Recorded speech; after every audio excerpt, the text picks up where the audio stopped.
እንኳን የባጫን ነገር ለማጠቃለል እኔ አይቼዋለሁ 20 ምናምን ዓመት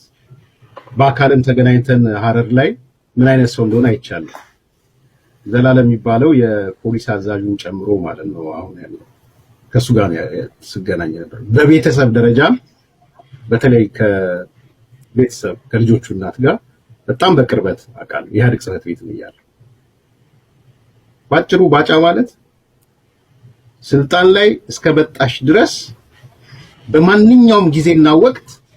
የምትገዢው ምርት ማለት ነው። ኮሞዲቲ ማለት ነገሮችን ዳይቨርት አድርጎ ጀግኖች በዩቲዩብ እንዳሉ ሁሉ አገር ሻጭ ዩቲዩብ አለ። ካንተ በላይ አገር ሻጭ የለም። ካንተ በላይ ተንበርካኪ የለም። ካንተ በላይ አይተነው ጊዜ ወደሚያደላው የለም። ስለዚህ ልክ ልኩን ተነግሮት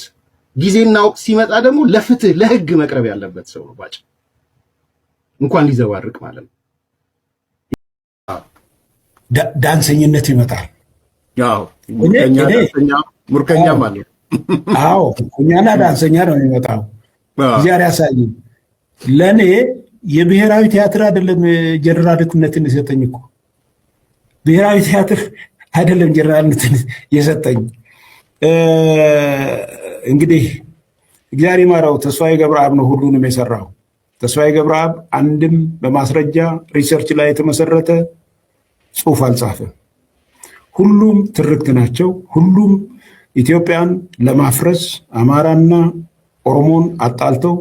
የደከመች ኢትዮጵያን ኢሳያስ እንዲበላት ለማመቻቸት ነው እንጂ እሱ የሚለው ነገር አለ። የጻፋቸው መጽሐፍቶች በሙሉ ከመይ ተሆኑ ዝኸበርኩም ተኸታተልትና እዚ ሜጋ ስቱዲዮ እዩ። ማቴዎስ ዘለዓለም ዘዳሎ ትሕዝቶ ኢና ሒዝናልኩም ቀሪብና ዘለና ናይ ሎሚ ዛዕባና ናይ አብይ አሕመድ ዓበይቲ ዓወታት ዝብልን ከምኡውን ባጫ ደበለ ሓድሽ ስልጣን ይሰጋገር ዝብል እዩ እቲ ዛዕባ። ኣስተውዕሉቱም ሰባት ምሩኽ ኢልካ ኣይፅረፍን እዩ ነውሪ እዩ ምምራኽ ኣብ ዓውደ ውግእ ንቡርን ዘሎን እዩ። ክንደይ ጀጋኑ ናይ ሻዕብያ ይኹኑ ናይ ጀብሃ ዝተማረኹ ነይሮም እዮም። ግና ተማሪኾም ማለት ሰነፋት ወይ ዘይቡቕዓት ወይ ዘይተባዓት ማለት ኣይኮነን። ወላ ሓርበኛ ሃይለ ወልደ ትንሳኤ ወይ ድሩዕ እውን ካብ ህይወት ገሉ ሓንሳእ ተማሪኹ ከም ዝነበረ ብኢትዮጵያ ምዝካር ኣገዳሲ እዩ። ክንደይ ጀጋኑ ተዋጋእትን ኣዋጋእትን ናይ ሻዕብያ ኣብ ፅንኩር ኩነታት እናተረጋረቡ ገሊኦም ተወጊኦም ገሊኦም ድማ ኣብ ክወፅሉ ዘይክእሉ መዋጥር ምስኣተው ተገዲዶም ዝተማርኹ ብዙሓት እዮም። ግን ምስ ሓበኖም ምስ ትዕቢቶምን ምስቲ ወታደራዊ ስብእናኦም ዝተማርኹን ዝተማረኻን መዓት ከም ዘለዋ ንፈልጥ ኢና። ክሳዕ ላዕለዎት መንግስቲ ወይ ከዓ ላዕለዎት ሓለፍቲ ዝነበሩ ኣብ ውግእ እውን ዝተማረኹ ነይሮምን ኣለውን። ኣብ ወታደራዊ ደርጊ እውን ከመይ ዝበሉ ሙሩኻት ተዋጋእቲ ትምክሕተኛታት ኣዘዝቲ ይኹኑ ተራ ይኹን ኣና ታሕቶት መኮንናት ነይሮም እዮም። ምስ ሓበኖም ማለት ምስ ትብዓቶም ምስቲ ወታደራዊ ዲስፕሊኖም ተማሪኾም ነቲ ሰራዊት ነቲ ዝማርኾም እውን ብንዕቐት ዝርኡን ዋላ ክቆትሉ ዝፍትኑ ክሃድሙ ዝፍትኑን እውን ነይሮም እዮም። ብዙሕ ግዜ ድማ ኣብዛ ብጫይ ባጫ እናሳዕስዕ ዝወፍረላ ቪድዮ ትርእይዋ ብዙሓት ተጋደልቲ ተወለድቲ ኦሮሞ ኮይኖም ኣብ ሻዕብያ ዝተሰለፉን ክሳዕ ሓላፍነት ሒዞም ኣብ ውግእ ዘዋግኡን ዝተዋግኡን ከም ዘለዉ ክትፈልጡ ዶ? ኣብ ኣልባ ግንባር ክሳዕ ኣብ ተዋግእ ሰራዊት ብሓላፍነት ዘገልገሉን ኣብቲ ቀዋሚ ግንባር ድማ ብማይክሮፎን ማለት ብቋንቋ ኣምሓርኛን ኦሮሞኛን ዘጎስኩሱ ዝነበሩን ዘለውን ከም ዘለዉ ኤርትራዊ ዜግነት ሒዞም ኣብ ግንባር ናቕፋን ኣብ ካልእን ኣብ ተፈላለየ ፅፍሕታት ተመዲቦም ይሰርሑ ከም ዘለዉ ትፈልጡ ዶ? እዚ ካብ ኣምሓራ ይኹን ካብ ኦሮሞ ካብ ዝተፈላለዩ ተወለድቲ ዝርከቡ መጠን ኣልቦ ዓረር እናተደብደቡ ዝተጋደሉን ዘጋደሉን ኣለዉ። ስለዚ እቲ ካብ ውሽጢ ዓዲ ይኹን ካብ ደገ ንምሩኻት ዘቋናፅብ ትረኻ ደው እንተበልኩሞ ክሓይሽ እዩ። ብፍላይ እታ ኣድጊ ትብል ኣረጊት ኣገላልፃ ምዚ ግዜ እዚ ትኸይድ ኣይኮነትን። ንዓኹም ክሕሸኩምን እቲ ፅምዶኹም ከይፈርሰኩም እንተትተርፈኩም ነምበኣርከስ ንመእተው ዝኣክል እዩ። እዚ ኣብ ላዕሊ ዘቕረብናልኩም ናይ ሎሚ ዛዕባና ባጫ ደበለ ዝመስሉ ባህርያት ወይ ባጫ ሲንድሮም ኢልና ብዝገለጽናዮ ኣብ ዝብል ዛዕባይና እቲ ናይ ሓበንን ውርደትን ክብርታት ባህሊ ዝሰረቱ ፍልልያት ካብ ሃገረ ኤርትራን ኢትዮጵያን ኣዝዩ ገዚፍ ዝኾነ ፍልላይ ሓደ ባህልና ሓደና ዝብል ክሳዕ ክንደይ ዘፈላል ነገር ከም ዘለና ዝገልጽ እዩ ኣብዚ እዋን ኣብዚ ዝጋጥሙ ዘለዉ ኣገደስቲ ባህርያት ድማ ብማቴዎስ ዘለዓለም ዝተዳለው ትንተና ኣሎ ባጫ ንስልጣን ወሲኹ ካብ ኣምባሳደርነት ተላዒሉ ዝብል ሓበሬታ እውን ኣሎ ድሕሪ ዝሓፀር መሰጋገሪ ክምለሰኩም ኢና ላይክ ሳብስክራይብን ኣሳሊጥኩም ተጽበዩና ዕልገርና ብሓደ ክንቅጽላይ ዕልገርና ብሓደ ክንቅጽል ሳልሳይ ኣካል ፍጹም ካይንገብር ኣፋን ግብራን ክታዘይዛብር ውዕል ዝጥር ኣፋን ግብራን ክታዘይዛብር ውዕል ዝጥር ብፍቅርና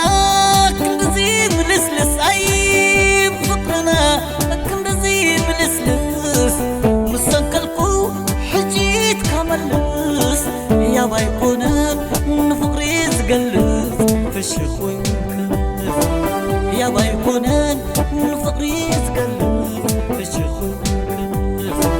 ሓደ ካብቲ ዓበይቲ ክብርታት ባህሊ ናይ ኤርትራ ኢልና ዝገልጾ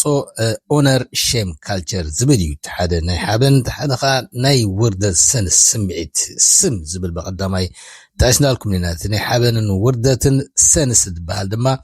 ሓደ ካብቲ ንነዊሕ እዋን ተዓቂቡ ከም ዘሎ ዘመላኽት ብዙሕ ግዜ ኣብዚ ህዝብና ሪፍሌክት ክገብር ወይ ከንፀባርቕ ንዕዘቦ ኢና እቲ ህዝብና ዝተጸገመ ወገኑ ብቁጥዕ ብነድሪ ወገነይ ከሓስሞ ወገነይ ክኸፍኦ ኢሉ ዝዋፈሩ ካብ ዘለዎ ገንዘቡ ወይ ጸጋታቱ ዘካፍሎ ንገሮ ኣብቲ ሃገርና ከይተረፈ እዚ ጉዳይ እዚ ብጣዕሚ የገርሞም እዩ ዘሎ እዚ ክቡር ዝበሃል እዚ ድማ ክሳዕ ክንደይ ዲፕሊ ሩትድ ኮይኑ ከም ዘሎ ብኤርትራውያን ኣብ ዳያስፖራ ብፍላይ ብጣዕሚ ክንፀባርቕ ይረአ ኣሎ እዚ ኣብ ናይ ወዲ ትኹል ጀንደ ከምኡውን ባራኪዮ ዮናስቲ ወዲ ስውእ ድሓር ዘይሰለጦ ንሕከሚ ምስ ረኸበ ዝተሰውአ ካልኦትን ዝተረኣዩን ናይ ድምፃዊ ጣኒቆ ድማ ኣዝዩ ወሊሑ ዝተረኣየን ዘገረመን ወፍሪ እዚ ሓደ ካብቲ ናይ ክብርታት ባህሊ ጌና ከምዘይተባሓጎገ ዘንፀባርቕ እዩ ብፍላይ ድማ ኣብ ዲያስፖራ ኮይንካ ነቲ ኣብ ፀገም ኣብ ሕሰም ዘሎ ህዝቢ ተቃዋማየ ደጋፋየ ከይበልካ ንኩሉ በቲ ዝሓነፀካ ባህሊ ክትሕግዝ ምፍታን ኣዝዩ ናይ ነፀብራቕ ናይቲ ክብርታት ባህሊ ብኣንጻሩ ድማ ነቲ ካብ ኣስመራ ሓንቲ ባኒ ክብል ክልምን ዝተረኣየ ኣገልግሎት ነበር ሕጂ ኣብ ፀገም ዝነበረ እውን ዝተሰምዖ ቁጥዕን ነድርን ናይቲ ህዝቢ ኣብ ውሽጥን ኣብ ደገን ዘሎ ከምኡ ነቲ ኣብ ዓዲ እንግሊዝ ብዓመፅ ዝተፈረደ ኢትዮጵያዊ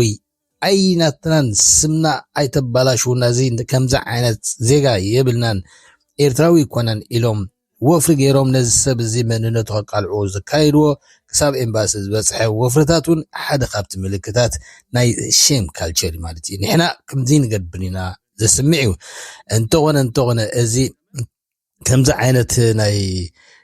ባህርያት ናይ ቀጠፍጠፍን ናይ ዓመፅን ናይ ፍትሒ ኣልቦነትን ናይ ስርቅን ኣብ ውሽጥና የለን ማለት ኣይኮነን ግና ኣዝዩ ጉሉሕን ወይ ከዓ ብብዝሒ ዝረአይ ስለዘይኮነ እዩ እምበር እዚ እቲ ንሕና እዚ ኤትኖሰንትሪክ እዩ ዝበሃል ንሕና ካብ ፍሉያት ኢና ንሕና ኣበር የብልናን ገለ ክንብል የብልና ምክንያቱ ሰብ ካብ ሰብ ነናቱ ብልጫታትን ነናቱ ግድፈታትን ኣለዎ እዚ ድማኒ እቲ ኣብዚ ሰብ እዚ ኢትዮጵያዊ ስለ ዝኾነ እዩ እምበር ኣብቲ ውሽጥና እውን ኣብ ባህልና ዓመቕሲ ሰረቕቲ ዘይናቶም ዝዕምፁ ግፍዒ ኣውሪዶም ሰብ ዝነብሩ ከም ዘለዉ ምፍላጥ ኣገዳሲ እዩ ድሕሪ ሓፃር መሰጋገር ድማ ብዛዕባ እቲ ቀንዲ ዛዕባና ናብኡ ክነብለኩም ኢና መገለጫ ናቸው ለኔ ዋና የኢፍታይነት ምልክት ለዚህ ዘመን ለዚህ ወቅት ጠቅላይ ሚኒስትር አብይ አህመድ ነው ለኔ ኢፍታዊ ፍርደ ገምድል ሰው ናቸው ይሄ ፍርደ ገምድል የሆነ ሰው ሊወገዝ ይገባል ሚኒስትር ዶክተር አብይ አህመድ አይነት መሪ በአንድ በኩል ከፍተኛ የስልጣን ጥማት ያለው የግሉን ሰብዕና በመገንባት ላይ የተወጠረ መደመር ሲነርጂ በሚል የግሉ መጽሐፍ 1 ሚሊዮን ኮፒ ያሳተመ የሚያሰራጭ የግሉን ሰብዕና በመንግስት የሚገነባ በህዝበኝነትና በራስ ፍቅር የወደቀ ተለዋዋጭ መልክና ንግግር ያለው ዛሬ የሚለውን ነገ ማይደግም በኦሮምኛ የሚናገረውን በአማርኛ የማይናገር በአማርኛ የሚናገረውን በእንግሊዘኛ የማይናገር የተለያዩ ሰዎች ላይ የተለያየ ንግግር የሚያደርግ የማይታመን ለአረቦችና ምዕራባውያን ፖሊሶች ተንበርካኪ የሆነ ግለሰብ ነው አሁን በኢትዮጵያ መሪነት ላይ የተቀመጠው። ተመልስናኩም ኣለና ኤርሚያስ ለገሰ ማለት እዚ ኣብ ዝተፈላለየ ሚድያታት ንሪኦ ንሓንሳብ ኣብ ኢሳት ንሓንሳብ ኣብ ኢትዮ 360 ንሓንሳብ ሕጂ ድማ ኣብ ኮምፓስ ዝብል ሚድያ ከፊቱሎ እዚ ሰብ እዚ ከም ጋዜጠኛ ከም ኣክቲቪስት ከም በዓል ስልጣን ዲዩ ብዝተፈላለየ ሂወቱ ኣብ ዝተፈላለየ ትካላት ከገልግል እዩ ተራእዩ። ኤርሚያስ ለገሰ ስለምንታይ እዩ ካድር ናይ ሕወሓት ወይ ኢህአዴግ ክኸውን ከም ዝመረፀ ክገልጽ እንከሎ ኣብ ግዜ ደርጊ ኣቦይ ብቀበሌ ተጠቂሙ ተሓላፊ ናይ ቀበሌ ዝነበረ ካልኦት እናሃለዎ ነቦይ ጠቂሙ ንግዳጅ ናብ ኤርትራ ከም ዝኸትት ገይሮሞ ንሳሕል ምስ ወፈረ ድማ ኣይተመለሰናን ኣብ ከባቢ ከረን ሻዕብያ ቀቲሎሞ ብሰንኪ ሞት ናይ ኣቦና ኣዴና ብክንደይ መከራ የዕብያትና ምስሕዋትና ይዝብል በዚ ድማ ኣብ ልዕሊ ደርጊ ብርቱዕ ጽልኢ ክሓድረኒ ስለ ዝኸኣለ ኢህወደግ ናብ ስልጣን ምስ መፀ ቀልጢፈ ብቐጥታ ጽልአይ ኣብ ልዕሊ ደርግን ካልእን ንክገልጽ ኣብ ኢህወደግ የተሰሊፈ ብቐጥታ ኣብቲ ናይ ጎኖም ናይ ሕወሓት ኮይነ ምስኦም ኮይነ ክሰርሕ ዝፈተንኩ ኣብኡ ተሰሊፉ ክሳዱን ከብዱን ክሳብ ዝሓብእ ድማ ዕውት ካድረ ኮይኑ ኣብ ዝተፈላለዩ ጽፍሕታት ኣጎቢዞሞ ሕወሓት እንተኾነ ኤርሚያስ እቲ ናይ ምኽዳዕ ባህርያቱ ኣሻቡ ነታ ክንደይ ሽሻይ ዘርአያቶን ኣብ ክንደይ ጽፍሒ ዘደየቦቶን ብመጽሓፍ ገይሩ ከቀጥቀጣን ክጨፍጭፋን እዩ ተራእዩ። ናብ ኢሳት ድማ ተጸንቢሩ ከም ተቃዋሚ ናይ ሕወሓት ወይ ናይ ኢህወደግ ኮይኑ ማለት እዩ። ምስ ኢሳት ድማ ኣብቲ ግዜ አንጻር ይወደዝ ቃለሶ አንጻር ሕወሓት ማለት እዩ ጎድሎ ቆፂሉ እዚ ዳግማዊ ባጫ ኢልና ገሊጽና ዘለና ባጫቱ ዝውዳእ ኣይኮነን ኣብ ልዕሊ ኤርትራ ዘለዎ ኩቱር ጽልኢ እውን ደረት የብሉን እቲ ምኽንያት ድማ ኣቦኡ ንኤርትራውያን ክቐትል ወፊሩ ስለ ዝቐተሉሉ እዩ። ይኹን እምበር እዚ ዳግማዊ ባጫ ደበለ ምስ ኢሳት ገንዘብ ናይ ኢሳያስ እናበልዐ ኣብ ኣስመራ ህይወት የስተማቐል ከም ዝነበረ ባዕሉ ገሊጽ ነይሩ እዩ። ንሕና ኣብ ኣስመራ እንከለና ዝኩሉ ዶላር እናተኸፍለና ብኢሳያስ ነገልግል ስለ ዝነበርና ነቲ ኣብ ኤርትራ ዝነበረ ወፅዓ ክንርኢን ክንሰርሖን ኣይከኣልናን ይዝብል። ኣብ ኤርትራ ዝጸንሓሉ እውን ብዛዕባ መቃብር ኣቦ ሓሲቡን ዘኪሩን ኣይፈልጥን። እዚ ኩሉ ዓመታት ኣብ ኣስመራ ዶላር ናይ ኤርትራ እናበልዐ ተቐሚጡ መቃብር ናይ ኣቦኡ ክበጽሕ ኢሉ እውን ሓቲቱ ይፈልጥን። ብናቱ ኣጣምታ ንዝተቐትሉ ወታደራት ፍሉጥ መቃብር ዝግበረሎም እዩ ዝመስሎ ነይሩ። ክሳብ ኣብ ዝቐረባ ግዜ እውን እዚ ናይ ጽምዶ ናይ ዓብን ናይ ኢሳያስ ምስ መፀ ኣነ ብጽቡቕ ክሳይ ተስፋ ገይረ ነይረ ምናልባት ኤርትራ ከይደ መቃብር ኣቦይ ዝርእየሉ ኩነታት እዚኣ ኣብ ሓንጎለይ ዝነበረት ይኽእል ተራእዩ። ኣብ ኣስመራ ከሎ ዘይሓተተስ ሕጂ 2018 እዚ ናይ ዓብን ናይ ኢሳያስን ዕርቂ ምስ መፀስ ከምኡ ሓሲበ ነይረ ይዝብል። ስርዓት ኢህወደግ ካብ ስልጣን ተኣልዩ ኢሳት ዓዲ ኣትያ እንተኾነ ብጫይ ዳግማዊ ባጫ ዝኾነ ኤርሚያስ ኣብ ኢትዮ 360 ዝብል ተሰሊፉ አንጻር ኣብይ አንጻር ሕወሓት ይጭፍጭፎም እዩ ዝነበረ። ካብ ኢትዮ 360 ብስብከት ናይ ውሽጢ አንደርግራውንድ ጌታቸው ረዳ ካብኡ ከም ዝወፅእ ስለ ዝገበሩ ካብ ኢትዮ 360 ካብኣ ድማ ወፂኡ እዚኣ ድማ እታ ዘዕበየቶን ዝኮስኮሰቶን ሕወሓት ብውሽጢ ክትረኽቦ ምስ ጀመረት እዚኣ እኳ ብዝያዳ ስታሊን እዩ ቃሊዕዋ ከቃልዓካ ምስ ድምፅኻ እኳ ኣነ እኳ የውፅአካ ካብ ኢትዮ 360 ክብሎ ተሰሚዑ እዩ ግና ወረጃ እዩ እዚ ስታሊን ከምዚኦም ናይ ዩቲዩበራት ሓንቲ ምስጢር ድሕር ፈሊጦም ክሳዕ ክንደዮም ዝውለፉ ንኸዘርግሕዋ ምስጢር ንኸዘርግሑ እዚኦም ስታሊን ግን ብዙሕ ነገራት ዕቃበታት የርእዩ ኣዝዩ ውርዚ ዝበለ እዩ ኣጽኒዖሞ ብኸብዱ ሓደር ምዃኑ ጽኒዖሞ ድማ ካብታ ኢትዮ 360 ኣውፅኦሞ ናብ ኣዲስ ኮምፓስ ዝብል ድማ ሓዳስ ድኳን ከፊቱ አንጻር ኢትዮ 360 አንጻር ኩሎም ቶም ኣብ ጎኑ ዝነበሩ ተሰሊፉ ብሄርተኛ ኦሮሞ ኮይኑ ድማ ተኸሲቱ ነቲ ከም ሕሱም